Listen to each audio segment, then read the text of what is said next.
ओम नमः शिवाय। हर हर महादेव। आज अपने सुनेंगे धर्मराज जी की कहानी। इस कहानी को हर व्यक्ति को अपने जीवन काल में अवश्य सुनना चाहिए। यह कथा भी नियम लेकर सुनी जाती है और उसके बाद इसका उद्यापन किया जाता है।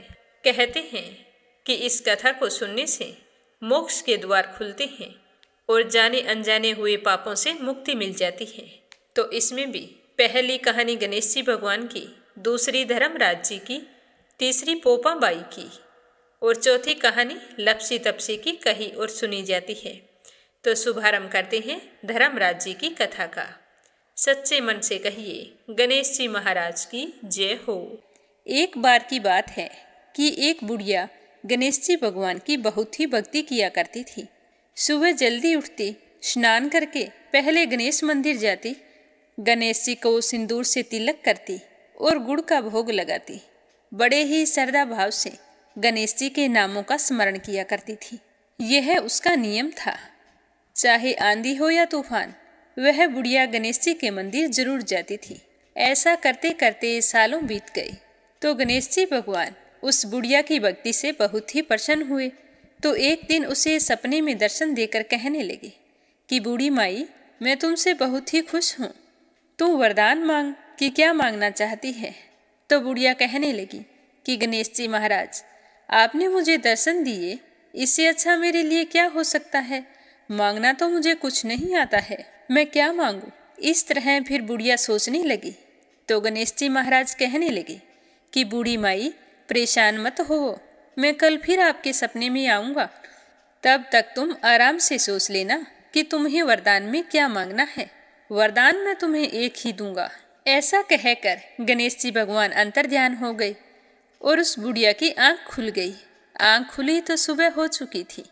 तो बुढ़िया सोचने लगी कि घर में अन्न और धन भी नहीं है और मेरे कुल का दीपक भी नहीं है, मैं क्या मांगूं, मेरी तो समझ में नहीं आता है।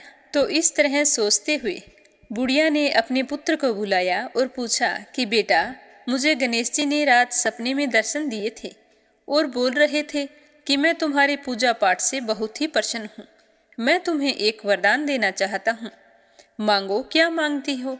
तो मुझे तो समझ में ही नहीं आया कि मैं क्या मांगूं। बेटा, तुम बता दे मुझे क्या मांगना चाहिए। तो बुढ़िया का पुत्र कहने लगा कि माँ, तुम गणेश जी से बहुत सारा धन दौलत मांग लो, हमारी गरीबी दूर हो जाएगी, तो हमें सब कुछ मिल जाएगा। लोगों को देखो कितने ऐशो आराम से रहते हैं, हमारे भी सपने पूरे हो जाएंगे। तो बेटे की बात सुनकर बुढ़िया ने बहू को आवाज लगाई। तो बहू आई और सासू माँ से पूछने लगी कि माँ जी, कहिए क्या बात है, आपने मुझे किस लिए बुलाया है। तो उसकी सास कहने लगी कि बेटा, रात मुझे सपने में गणेश जी भगवान ने दर्शन दिए हैं और वो कह रहे हैं कि मैं तुम्हें वरदान देना चाहता हूँ। मेरी तो समझ में नहीं आता है कि मैं क्या मांगूं। तो सासू माँ की बात सुनकर बहू कहने लगी कि माँ जी, ये तो बहुत अच्छी बात है, आप गणेश जी से पोता मांग लो। क्या आपका मन नहीं करता कि हमारे घर में भी नन्हे शिशु की किलकारी गूंजे, हमारा भी वंश बढ़े। तो बुढ़िया कहने लगी कि बेटा, तेरी बात तो सही है। अब बुढ़िया तो कसम कसमी थी कि गणेश जी ने तो एक वरदान देना है, उसमें मैं क्या मांगूं। तो वह बुढ़िया सोचती सोचती पड़ोस में अपनी सहेली के पास गई और जाकर पूछने लगी कि बहन, तुम मुझे बता कि मैं क्या मांगूं। तो बूढ़ी माई की सारी बात सुनकर उसकी पड़ोसन कहने लगी कि बहन, तू तो अब थोड़े दिन जिएगी, तू क्यों तो धन मांगे और क्यों नाती मांगे, वो तेरे किस काम के। तू ऐसा कर, गणेश जी भगवान को कह देना कि बुढ़ापे तक मेरी आंखों की रोशनी बनी रहे। आदमी बूढ़ा हो जाने के बाद अपनी रोशनी खो देता है और आंखों के बिना तो जीना बहुत ही कठिन है। बेटा, बहू तो अपने सुख की चीजें मांग रहे हैं, लेकिन मुझे तो लगता है कि पूजा पाठ तुमने की है तो तुम्हें अपने लिए ही कुछ मांगना चाहिए। तो बुढ़िया को तीनों की बातें ही सही लगी, लेकिन दुविधा यह थी कि गणेश जी ने तो केवल एक ही वरदान देने की बात कही थी। तो बुढ़िया ने अपने मन में कुछ विचार किया और सो गई। गणेश जी ने बुढ़िया को सपने में दर्शन दिए और कहा कि बूढ़ी माई, वरदान मांगो। तो बुढ़िया कहने लगी कि प्रभु, मुझे और तो कुछ नहीं चाहिए। मेरी तो एक ही इच्छा है कि मैं अपने पोते को सोने की थाली में सोने के चम्मच से भोजन करता हुआ देखूं। तो बुढ़िया की बात सुनकर गणेश जी मुस्कुराते हुए कहने लगे कि मैया, तू तो बोल रही थी कि मुझे मांगना ही नहीं आता, लेकिन तूने तो मुझे ठग लिया। तूने तो एक ही वरदान में अपने लिए आंखें, धन और पोता तीनों चीज मांग लिए। आंखें होगी तो देख पाओगी, धन होगा तो पोता सोने की थाली में भोजन करेगा। तुमने तो बहुत ही चतुराई से एक ही वरदान में सारी चीजें मांग ली है। मैं तुम्हारी भक्ति और बुद्धिमानी से बहुत ही प्रसन्न हूँ। जैसा तुमने वरदान मांगा है वैसा ही फल तुमको प्राप्त होगा। ऐसा कहकर गणेश जी भगवान अंतर्ध्यान हो गए और बूढ़ी माई को जैसा मांगा था वैसा सब कुछ मिल गया। और अब बेटा भी खुश, बहू भी खुश। बेटा बहू को खुश देखकर बुढ़िया और भी ज्यादा खुश हो गई। कभी भी मनुष्य को ये नहीं सोचना चाहिए कि मेरी उम्र बीत चुकी है, अब मैं धन का क्या करूँगा, अब मैं कोई काम क्यों करूँ, मुझे काम करने की कोई आवश्यकता नहीं है। ऐसा मन में कभी नहीं लाना चाहिए। जब तक जिंदा हैं हमें अपने और अपने परिवार के लिए कुछ न कुछ करते रहना चाहिए। प्रेम से बोलो गणेश जी भगवान की जय हो। अब अपने सुनेंगे श्री धर्मराज जी की संपूर्ण कथा। एक समय की बात है कि नैमिषारण्य तीर्थ में 88,000 सूत जी, सोनकादि ऋषिगण परम श्रद्धा के साथ पुराणों के ज्ञाता श्री सूत जी महाराज से पूछने लगे कि हे भगवान, हम आपके मुखारबिंद से धर्मराज जी की कथा और उसका विधान तथा महात्म्य सुनना चाहते हैं, सो आप हमें कृपया करके यही सुनाइए।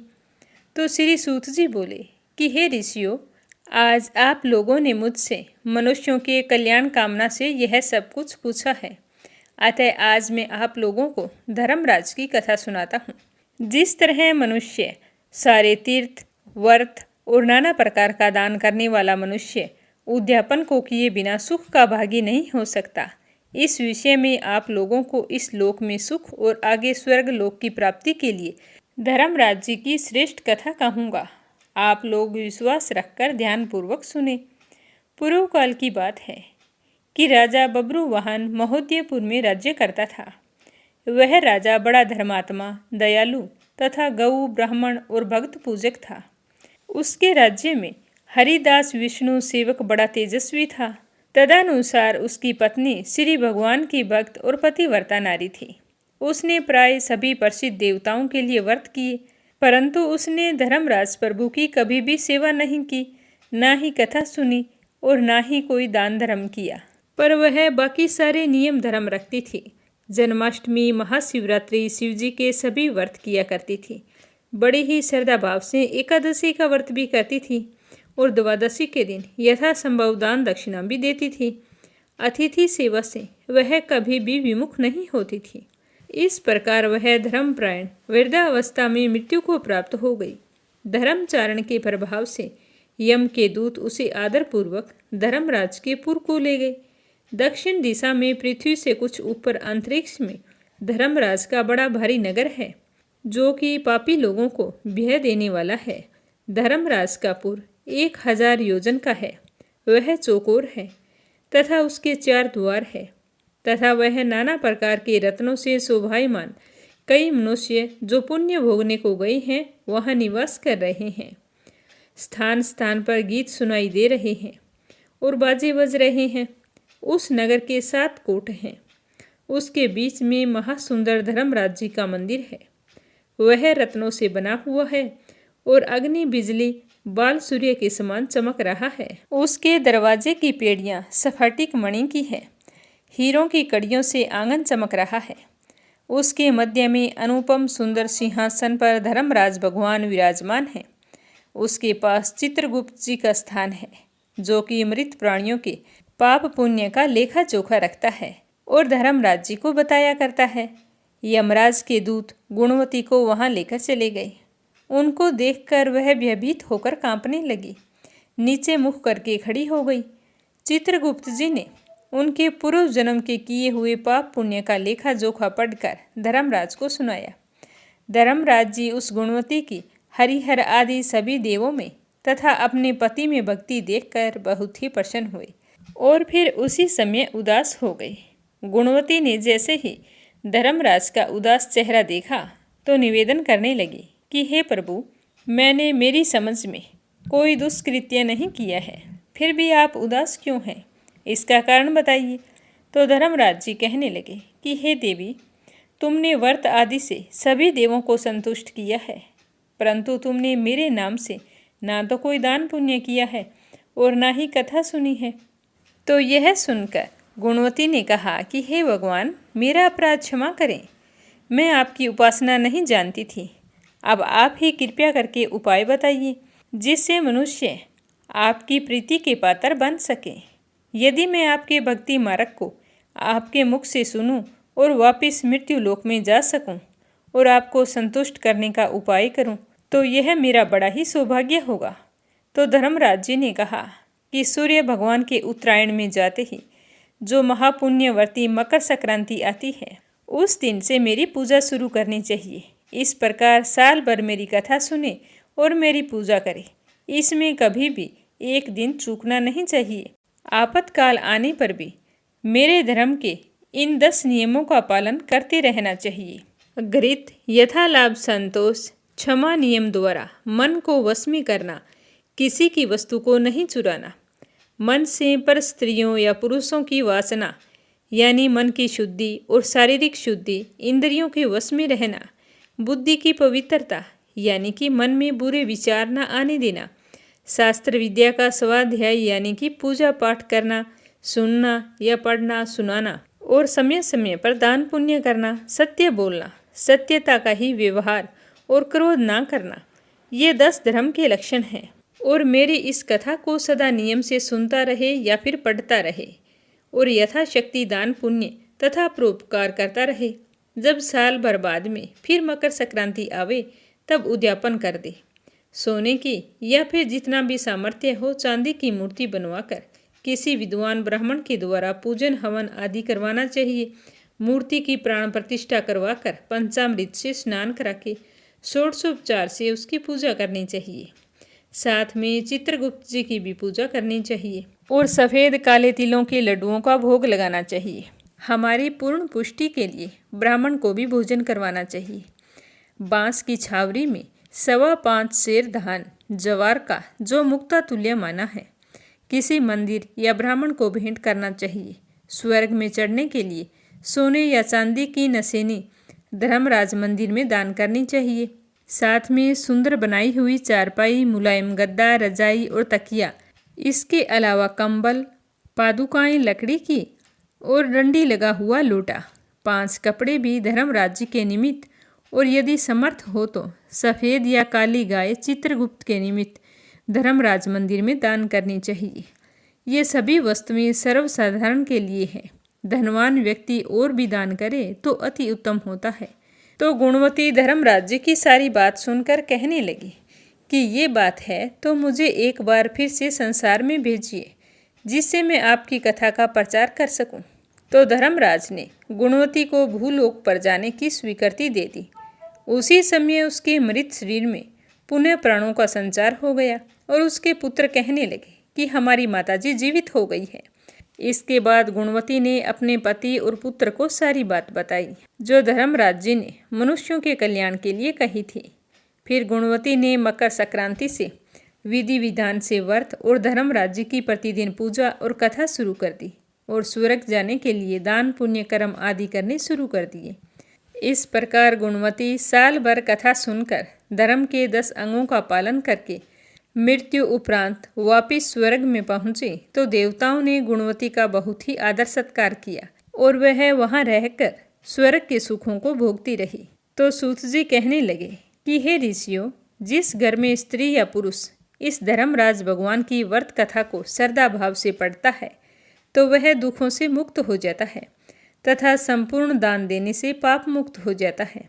इसमें कोई संशय की बात नहीं है। मृत्यु काल में जो यमदूत लेने आते हैं वह भी उसको आदर पूर्वक लेकर जाते हैं और धर्मराज जी भी उसे सदा सुखी रखते हैं।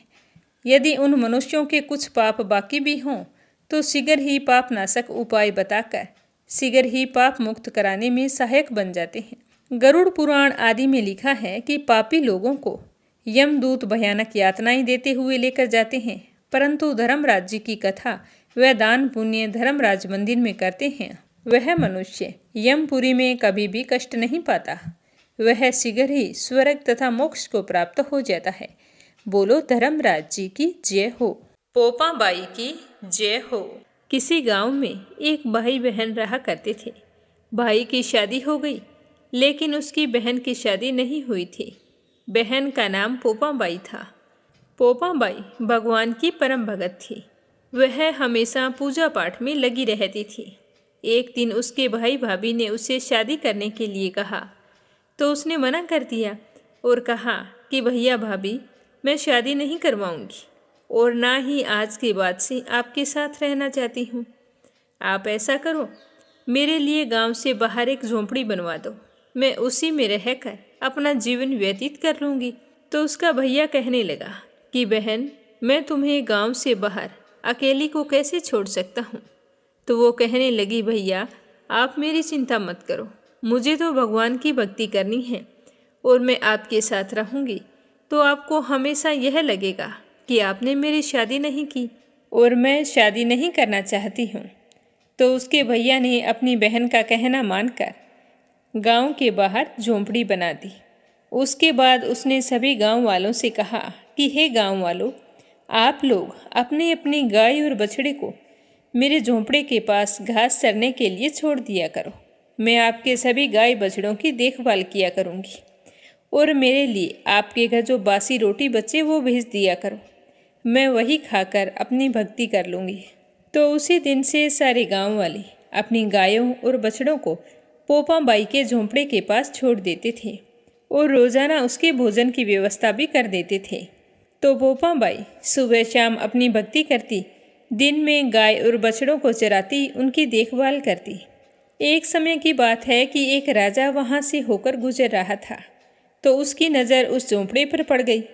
तो राजा सोचने लगा कि इस झोंपड़े में कौन रहता है, चलो मैं जाकर पानी पीकर आता हूँ। तो यह सोचकर राजा झोंपड़े के पास गया और ज़ोर ज़ोर से आवाज़ लगाने लगा कि यहाँ पर कौन रहता है। तो अंदर से कोई आवाज़ नहीं आई। तो राजा ने फिर ज़ोर से आवाज़ लगाई, फिर भी सामने से कोई आवाज़ नहीं आई। तो राजा दरवाजे को खटखटाने लगा। दरवाज़ा खटखटाने की आवाज़ सुनकर पोपा बाई ने अंदर से ही कहा कि कौन है, बार बार दरवाज़ा क्यों खटखटा रहे हो, क्या काम है तुम्हें। तो राजा ने उत्तर दिया कि मैं इस देश का राजा हूँ, तुम कौन हो और यहाँ पर अकेली क्या कर रही हो। तो उसने कहा कि मेरा नाम पोपा बाई है और मैं भगवान की भक्ति करती हूँ। मेरा नियम है कि मैं किसी भी पुरुष का मुंह नहीं देखती हूँ। तो राजा बोले कि मैं तो इस देश का राजा हूँ और यहाँ पर मेरा ही हुक्म चलता है, मैं तो आपके साथ विवाह करना चाहता हूँ, आप मेरे सामने आओ। तो पोपा बाई ने कहा कि तुम अपने महल को लौट जाओ, मैं शादी नहीं करना चाहती। लेकिन राजा ने पोपा बाई की बात की ओर ध्यान नहीं दिया और दरवाजे को तोड़कर अंदर चले गई और पोपा बाई को बलपूर्वक उठाकर अपने घोड़े पर बैठाया और महल की ओर चल पड़े। तो पोपा बाई ने राजा को श्राप दिया कि हे राजा, तेरा राजपाट सब नष्ट हो जाए। पर राजा ने उसकी बात की ओर ध्यान नहीं दिया। जैसे ही राजा महल में पहुंचे तो अपनी रानियों को पोपा बाई के बारे में बताया।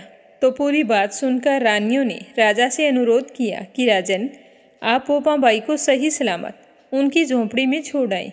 आपने उसे यहाँ लाकर अच्छा नहीं किया, उसके श्राप से हमारा सब कुछ नष्ट हो जाएगा। भलाई इसी में है कि अभी के अभी आप उन्हें झोंपड़ी पर छोड़ आओ। तो राजा ने जाकर पोपा बाई से कहा कि तुम चलो मेरे साथ, मैं तुम्हें तुम्हारे झोंपड़े पर छोड़ आता हूँ। तो ऐसा कहकर पोपा बाई को घोड़े पर बैठाया और उसकी झोंपड़े की ओर चल पड़े। चलते चलते रास्ते में पाप की नदी आई और राजा उसमें डूब गया। पोपा बाई की भी उसी समय मृत्यु हो गई। मृत्यु के बाद पोपा बाई धर्मराज के दरबार में पहुंची तो धर्मराज ने उसे स्वर्ग का राज दे दिया। उसी समय गांव के किसी सेठ सेठानी की मृत्यु हुई थी, तो वे दोनों मृत्यु लोक से स्वर्ग लोक को आए, लेकिन स्वर्ग का दरवाज़ा बंद पड़ा था। तो उन दोनों ने धर्मराज जी से द्वार खोलने के लिए विनती की तो धर्मराज ने कहा कि इस द्वार पर तो पोपाबाई का राज है। तो सेठ सेठानी ने कहा कि हम तो पोपाबाई को जानते ही नहीं कि पोपाबाई कौन है और वो यहाँ पर राज कैसे करती है। तो उनकी बात सुनकर धर्मराज जी ने कहा कि मैं तुम दोनों को 7 दिन के लिए मृत्यु लोक में भेजता हूँ। वहाँ जाकर तुम 8 खोपरा राई से भरकर 5 कपड़ा ऊपर रखकर कहानी सुनना और फिर उसका उद्यापन करना और इस प्रकार कहना कि राज है पोपाबाई का, लेखा लेगी राई राई का। कहा जाता है कि उसी दिन से पोपाबाई की कहानी कही और सुनी जाती है। लपसी तपसी की जय हो। प्राचीन समय की बात है, एक गांव में लपसी और तपसी नाम के 2 भाई रहा करते थे। तपसी हमेशा भगवान की सेवा में लीन रहता था, लेकिन लपसी हमेशा 1.25 सेर लापसी बनाता, भगवान को भोग लगाकर फिर स्वयं भोजन कर लेता। दोनों भाइयों का यही नियम था। एक दिन दोनों भाइयों में बहस छिड़ गई कि कौन बड़ा है। तो लपसी कहने लगा कि मैं बड़ा हूँ, क्योंकि मैं तो लापसी बनाकर भगवान को रोजाना भोग लगाता हूँ। मैं कभी भी भगवान को भूखा नहीं रहने देता। तो तपसी कहने लगा कि मैं बड़ा हूँ, क्योंकि मैं सारा दिन भगवान की तपस्या करता हूँ।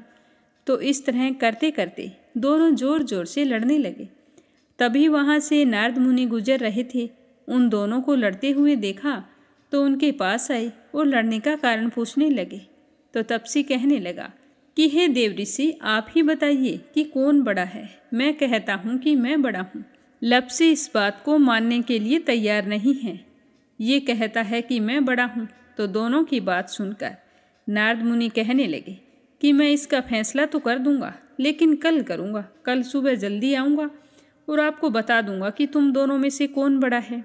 तो अगली सुबह तपसी रोजाना की तरह नहा धोकर पूजा करने के लिए जा रहा था। तो रास्ते में उसे 1.25 करोड़ की एक अंगूठी मिली, जो नारद जी ने उसके आगे फेंकी थी। तो तपसी ने जल्दी जल्दी इधर उधर देखा और अंगूठी को उठा लिया और तपस्या करने बैठा तो अपने पैर के नीचे दबाकर बैठ गया। लपसी रोजाना की तरह स्नान करके आया और 1.25 सेर लापसी बनाई। पहले भगवान को भोग लगाया, फिर स्वयं लापसी जीमने के लिए बैठ गया। तभी वहाँ पर नारद जी आ गए और कहने लगे कि लपसी बड़ा है। तो तपसी कहने लगा कि इसका क्या कारण हो सकता है, ये कैसे बड़ा है, ये कभी पूजा पाठ नहीं करता है। तो नारद जी कहने लगे कि इसके मन में लालच नहीं है, जो भी करता है बड़े ही श्रद्धा भाव से करता है। इसका नियम है कि रोजाना भगवान को भोग लगाना। इसका नियम कोई भी भंग नहीं कर सकता, लेकिन तुम्हारा नियम भंग हो चुका है। तो तब से कहने लगा कि कैसे, मैं नियम से रोजाना भगवान की पूजा करता हूँ। तो नारद मुनि कहने लगे कि तुम खड़े होकर अपना पैर उठाओ। तो तपसी जैसे ही खड़ा हुआ तो उसके पैर के नीचे 1.25 करोड़ की अंगूठी पड़ी थी। तो नारद जी कहने लगे कि तूने इसे चुराया है, जिससे तेरी तपस्या भंग हो गई है। तपसी हाथ जोड़कर नारद जी के सामने खड़ा हो गया और कहने लगा कि मुझसे गलती हो गई, आज के बाद मैं ऐसी गलती कभी नहीं करूँगा। मैंने बहुत ही सच्चे मन से पूजा की है। आप ही मुझे बताइए कि मुझे मेरी पूजा का फल कैसे मिल सकता है। मैं आपसे वादा करता हूँ कि आज के बाद मैं कभी चोरी नहीं करूँगा। तो उस तरह उसके दीन वचन सुनकर नारद जी को उस पर दया आ गई और नारद जी कहने लगे कि तेरी तपस्या का फल कार्तिक स्नान करने वाला ही दे सकता है। तो तपसी पूछने लगा कि वो कैसे। तो नारद जी ने बताया कि कार्तिक माह में कार्तिक स्नान करके जो भी सारी कहानियाँ सुनकर तुम्हारी कहानी नहीं सुनेगा, तो उसके कार्तिक स्नान का पुण्य फल उससे छूटकर तुम्हें मिलेगा। अगर कोई दिए से दिया जलाएगा तो उसका पुण्य फल भी तुझे ही मिलेगा। अगर घर की सारी साफ सफाई करके दहलीज की सफाई नहीं करेगा तो उसका पुण्य फल भी तुझे ही मिलेगा। रोटी सारी बना ले लेकिन गाय और कुत्ते की रोटी ना बनाए तो उसका पुण्य फल भी तुझे ही मिलेगा। और घर पर बहन सुवासिनी आने पर उसे सूट साड़ी तीवल जो कुछ भी देते हैं, भेंट स्वरूप अगर कुछ पैसे नहीं देंगे तो उसका पुण्य फल भी तुझे ही मिलेगा। तो इस तरह नारद जी ने तपसी को पुण्य प्राप्ति का मार्ग बताया, जिसे सुनकर तपसी बहुत ही प्रसन्न हुआ और भगवान की पूजा में लीन हो गया। तभी से कहा जाता है कि हर व्रत कथा और कहानी के बाद में लपसी तपसी की कहानी जरूर सुननी चाहिए। इस कहानी को सुने बिना हमें चाहे कार्तिक का महीना हो या वैशाख का महीना हो, हमें उसके स्नान का पुण्य फल नहीं मिलता है। जब कहानी समाप्त हो जाती है तो इस तरह से कहना चाहिए कि लप्सी का फल लप्सी को मिले, तपसी का फल तपसी को मिले। हमारी कहानी का, हमारे पूजा पाठ और हमारे व्रत का पुण्य फल हमें मिले। बोलो लप्सी तपसी की जय हो। तो ये थी धर्मराज जी की कथा, जो नियम लेकर सुनी जाती है। तो आप सभी से मेरा निवेदन है कि आप इस कथा को ज़्यादा से ज़्यादा दूसरी बहनों में शेयर करें, चैनल को सब्सक्राइब करें और नियम लेने के बाद नियम से इस कथा को सुनें।